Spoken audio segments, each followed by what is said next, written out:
वो शेख अहमद कर को छोकरा कल रात को इंतकाल हुआ ना, उसका पोस्टमार्टम हो को है। अब घर के पास ले को आ रही है देखो।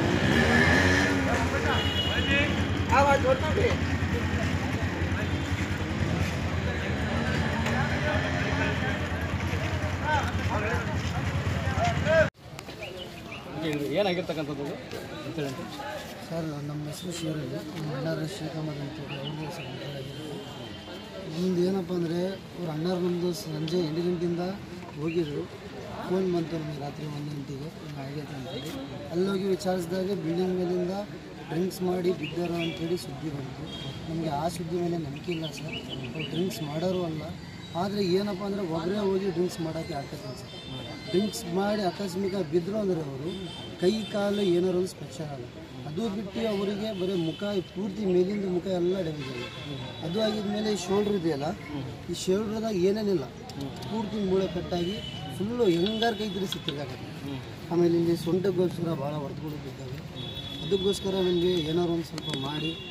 ಏನು ಅನುಮಾನ ಇದೆ ಸರ್? ಅದು ಅನುಮಾನ ನಮಗೆ ಈಗ ಬಿದ್ದಾರೆ, ಡ್ರಿಂಕ್ಸ್ ಮಾಡ್ಯಾರೆ ಅನ್ನಕತ್ತಾರಲ್ಲ, ಅದ್ರ ಬಗ್ಗೆ ನಮಗೆ ಡೌಟೇ. ಆ ಕೆಲಸ ಆಗಿಲ್ಲ, ಬೇರೆ ಏನಾದ್ರು ಕೈವಾಡ ಇರಬೇಕು. ಅದ್ರ ಬಗ್ಗೆ ನೀವೆಲ್ಲರೂ ಒಗ್ಗಟ್ಟು ಮಾಡಿ ನಮಗೆ ಸಹಕಾರ ಮಾಡಿಕೊಡಿ.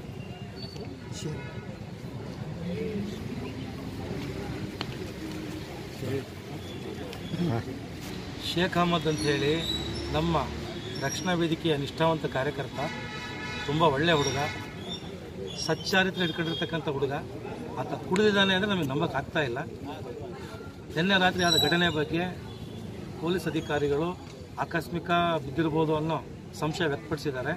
ಬಟ್ ಇಲ್ಲಿರ್ತಕ್ಕಂಥ ಎಲ್ಲ ಶೇಖ್ ಅಹಮದ್ನ ಬಂಧು ಬಳಗದವರಿಗೆ, ನಮ್ಮ ವಿಶ್ವ ಕರ್ನಾಟಕ ರಕ್ಷಣಾ ವೇದಿಕೆಯ ಎಲ್ಲ ಪದಾಧಿಕಾರಿಗಳಿಗೆ ಇದು ಸಹಜ ಸಾವಲ್ಲ, ಅಸಹಜ ಸಾವು ಅನ್ನೋ ನಂಬಿಕೆ ಇರೋದ್ರಿಂದ ನಾವು ಪೊಲೀಸ್ ಅಧಿಕಾರಿಗಳನ್ನು ಒತ್ತಾಯ ಮಾಡಿದ್ದೇವೆ, ನಿಷ್ಪಕ್ಷಪಾತವಾಗಿ ತನಿಖೆ ಮಾಡಿ ಅಂತೇಳಿ.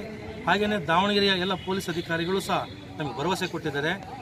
ಈ ಘಟನೆಯನ್ನು ಎಲ್ಲ ಮೂಲೆಗಳಿಂದನೂ ಎಲ್ಲ ಕೋನಗಳಿಂದನೂ ನಾವು ನಿಷ್ಪಕ್ಷಪಾತ ತನಿಖೆ ಮಾಡ್ತೀವಿ ಅಂತ ಹೇಳಿದ್ದಾರೆ.